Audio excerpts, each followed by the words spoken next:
કેન્દ્ર સરકારે 500 અને 1000ની ચલણની પ્રતિબંધ મૂકી દેતા જિલ્લાના મલ્ટીપ્લેક્સ સિનેમા ઘરોમાં મંદીનો માહોલ જોવા મળ્યો છે। જો કે તેમ છતાં સિનેમા માલિકો દેશના હિતમાં નુકસાન વેઠવા પણ તૈયાર છે। હિંમતનગર ખાતે આવેલું જિલ્લાનું એકમાત્ર મલ્ટીપ્લેક્સ સિનેમા છે, જ્યાં રેસ્ટોરન્ટ અને પાર્ટી પ્લોટ પણ આવેલા છે। પણ કેન્દ્ર સરકારના કાળા નાણાં બહાર લાવવાના નિર્ણયથી 500,000ની નોટ બંધ કરી દેવાતા મલ્ટીપ્લેક્સ સિનેમાઓમાં પણ હાલ કાગડા ઉડી રહ્યા છે। સ્ટાર સિટી મલ્ટીપ્લેક્સ સિનેમામાં 3 સ્ક્રીન આવેલી છે, જેમાં દિવસના 12 શો ચાલે છે, જેમાં સિનેમા દિવસની 65 થી 70,000ની કમાણી પણ કરે છે। ત્યારે હાલ 500,000ની નોટો બંધ થઈ જતા 3 સ્ક્રીનમાંથી માત્ર એક જ સ્ક્રીન ચાલુ છે, અને એમાં પણ 20 થી 25 લોકો જ છૂટા પૈસા ન હોવાને કારણે ફિલ્મ જોવા જતા હતા, જે કમાણી ઘટી 10 થી 15,000 જ થાય છે। અહીં રેસ્ટોરન્ટમાં પણ મંદીનો માહોલ જોવા મળે છે, જે રોજનું 28 થી 30,000નું કાઉન્ટર હતું તે ઘટીને 12 થી 13,000એ પહોંચી જતા માલિકોને આર્થિક નુકસાન પણ થઈ રહ્યું છે। 500 અને 1000ની નોટોની જે કરન્સી છે, એ કરન્સીના કારણે અત્યારે દેશમાં ઘણી બધી તકલીફો પડી રહી છે।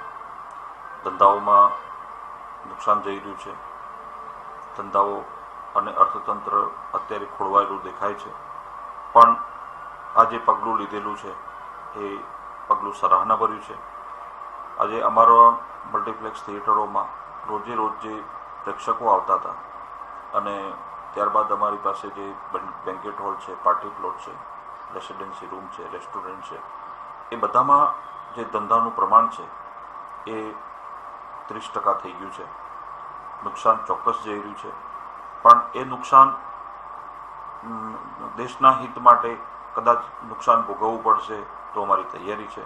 અમારા મલ્ટીપ્લેક્સના એસોસિએશનના મિત્રોને પૂછતા બધાના જે ધંધાઓના વિશે વાત થતાં બધાને એક જ અવાજ છે કે નુકસાન બહુ જઈ રહ્યું છે, પણ આ તંત્ર એ કરન્સી બજારમાં જ્યારે આવશે ત્યારે 1.5 મહિનાથી 2 મહિનાની અંદર ફરીથી રાબેતા મુજબ થઈ જશે। એના માટે કદાચ સહન કરવું પડશે તો અમારું એસોસિએશન તૈયાર છે। બધાનો હકારાત્મક અભિગમ છે કે દેશના હિત માટે એક નાનકડું નુકસાન જો અમને થતું હશે તો અમે સહન કરી લઈશું, અમે બેર કરી લઈશું। હાલ તો 500,000ની નોટોને લઈ મંદીનો માહોલ છે, છતાં સ્ટાર સિટી સિનેમાના એમડી હરેશ પટેલે આટલું નુકસાન થતું હોવા છતાં પણ વડાપ્રધાન દેશના હિત માટે પગલાં બારોબાર વખાણ કર્યા હતા, અને દેશના હિત માટે જો કોઈ કાર્ય થાય એમાં નાગરિકો કે વેપારીઓએ પણ થોડું નુકસાન વેઠવું પડ્યું હતું તેવું જણાવ્યું હતું। વર્ષો પછી 60-70 વર્ષથી આ દેશમાં આઝાદી પછી પણ આજે જે ગરીબ માણસ ગરીબ થતો જાય છે અને અમીર માણસ અમીર થતો જાય છે, એ વચ્ચેની જે ખાઈ છે એ પૂરવા માટે આ જે તંત્ર આ જે નિર્ણય લેવામાં આવ્યો છે એ બહુ જ મહત્વપૂર્ણ છે।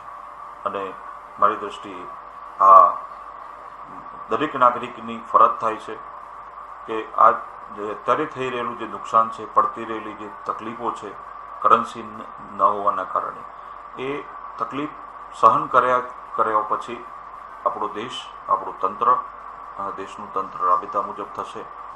1-2 મહિના માટેની તકલીફ એ દેશને સુધારવા માટે જો લોકોને સહન કરવી પડતી હોય તો એ સહન કરવી જોઈએ। દરેક નાગરિકની ફરજ થાય છે। આપણે આપણા દેશના કોઈ સૈનિક હોય, એ સૈનિકને યુદ્ધના મેદાનમાં લડતો હોય તો એને આપણે પ્રોત્સાહન આપીએ છીએ, એના પ્રત્યે આપણી લાગણી વધે છે। તો અત્યારે એમ સમજવાનું કે દેશનું તંત્ર સુધારવા માટે આપણે નાગરિકો આના માટે અત્યારે એક સૈનિકનો રોલ ભજવી રહ્યા છીએ, એમ સમજીને પણ આપણે આ જે અત્યારે થઈ રહેલી જે તકલીફો છે એને સહન કરી અને આગળ વધવું જોઈએ।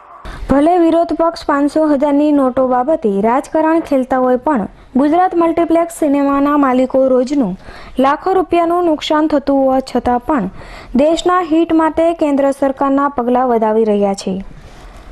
Sanjay Goswami, V news, Sabarkantha.